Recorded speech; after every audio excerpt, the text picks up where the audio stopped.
في فصل الصيف يكثر استهلاك المياه المعلبة.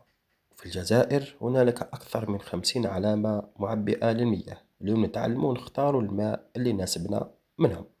حاجة نتعلموها هنالك نوعان: ماء معدني طبيعي كما راكم تشوفوا للقيم تاعو تكون ثابتة، وماء منبع للقيم تاعو تتغير، يعني بقايا الجافة والبوتاسيوم والكالسيوم يتغيروا على حسب الموسم، كان جفاف أو أمطار أو غيرها. وأول حاجة نركزوا فيها هي نسبة الصوديوم. مثلا هنايا عندنا 3.1، كل ما كانت نسبة الصوديوم أقل من 20 كل ما كانت أفضل لنا، خاصة لمرضى الضغط. مثلا عندك ماء أكديلة لما تقلب راح تلقى نسبة الصوديوم 29، يعني قريبة من 20، وهذا مقبول. ولكن مرضى الضغط ننصحهم بصوديوم أقل. ثاني نقطة لازم نركزوا معها هي نسبة البقايا الجافة. مثلا كإفري راح تلقى بقايا الجافة 550. كل ما كانت البقايا الجافة قريبة ل 500، يعني كل ما تكون هابطة أقل من 500 تكون أفضل، ولا قريبة ل 500 يعني 550 450 تكون أفضل.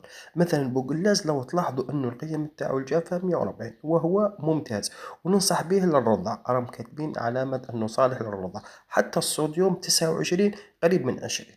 نشوفوا مع علامة بسباسة ونشوفوا القيم اللي فيه.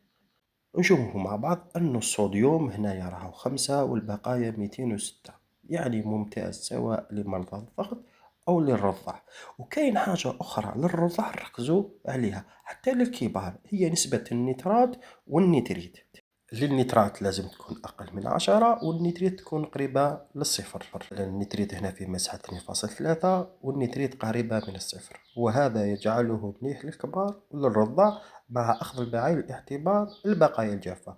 نشوفوا آيرس النتريت سيبوها قريبة للصفر، والنترات 2.7، والبقايا الجافة 276، مليح للرضع وللكبار.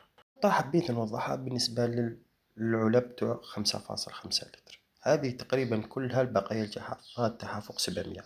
معليش حنا كبار نقدروا نستهلكوها، ولكن ما ننصحكمش بها للرضع. ديما اختاروا لهم تكون نترات قريبة للصفر، نتريت قريبة للصفر، وبقايا جافة أقل من 500 كيما هنايا أوفيتال، هذه مقبولة ومليحة للرضع. نشوفوا علامة أخرى هي علامة الأوراس، ونقراو القيم نتاعها مع بعض. راح نلقاو بلي الصوديوم 71 مرتفع وبقايا الجافة 770. حنا ككبار وأصحاء نقدر نستهلكوها، ولكن مرضى الضغط والذراري الصغار الرضع ما ننصحكمش بها.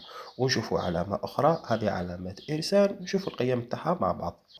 راح نلقاو الصوديوم 39 والبقايا 441، معناتها متوسطة. ودوك نروحوا مع بعض نختاروا أفضل مياه بالترتيب.